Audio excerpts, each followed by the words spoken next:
Good day, I am Analie Pamor, Bachelor of Technology and Livelihood Education, major in Home Economics. In this video, I will be going to discuss about student self-assessment.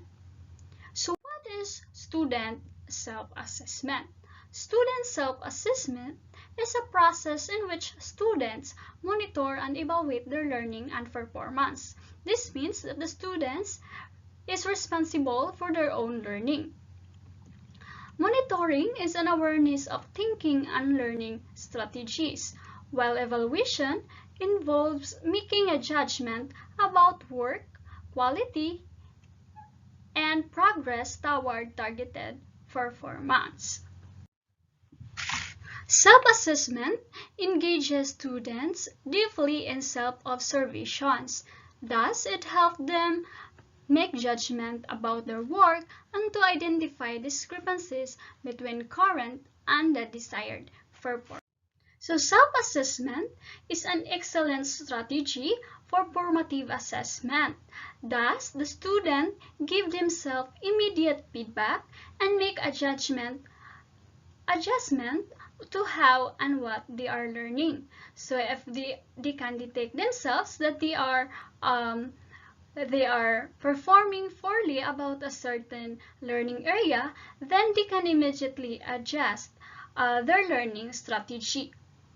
So it will also improve their performance by taking responsibility for their own learning, gaining an understanding of strengths and weaknesses, guiding their learning by using internal feedback, and ask themselves whether and when to seek assistance, when to keep moving forward, and when to keep adapt strategies to reach learning targets. So what are the benefits of self-assessment? Self-assessment contributes to higher achievement. This is because the students or an individual is aware about his shortcoming or the progress about a certain learning area. Confidence and motivation are increased because the emphasis is on progress and mastery. Of course, if we are knowledgeable and master about a learning area, then we can develop confidence and motivation to ourselves. Next, students learn to use assessment information and integrate it to set performance goals, such as to make decisions about how they can improve, to describe quality work, to communicate progress towards meeting targets, and to develop metacognitive skills. Theories from three areas of study provide support for self-assessment. So first, we have the cognitive theories of motivation and learning. So cognitive theories stress the importance of connecting new knowledge or learning to what is already known and understood. This is because the prior learning of the students or an individual can influence their thinking process. Next is the metacognition theory.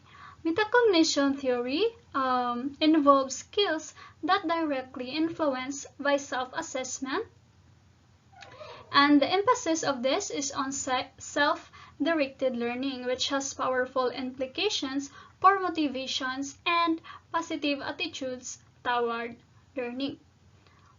Third is the self-efficacy theory. So self-efficacy theory is the belief in one's effectiveness in performing specific tasks. So now let's move on to the example of self-assessment. First, we have the reflective assessment. Reflective assessment is a formative process through which students can experience assessment as part of their learning rather than as a separate assessment or evaluative process.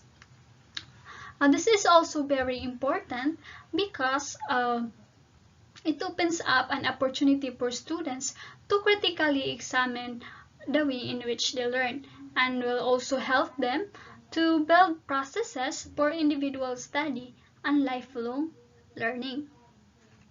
Another example is the journal writing. So journal writing is a tool to communicate the teacher and self-evaluate their learning. So students are able to ask their teachers with the questions that they may be too shy to ask in the class. Journaling helps students to be less restrained when expressing themselves. And it also gives students time to organize their thoughts and prepare responses, which can give them extra confidence they need to participate in classroom discussions. So journaling is also a way for teachers to learn more about their students. So, in a nutshell, self-assessment is very important in the teaching and learning process. It will not only benefit students but also teachers in order for them to develop their teaching strategy and to identify their shortcomings.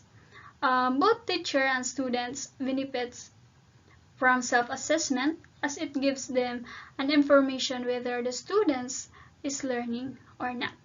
So that's all for today, and thank you for listening. See you for the next video discussion.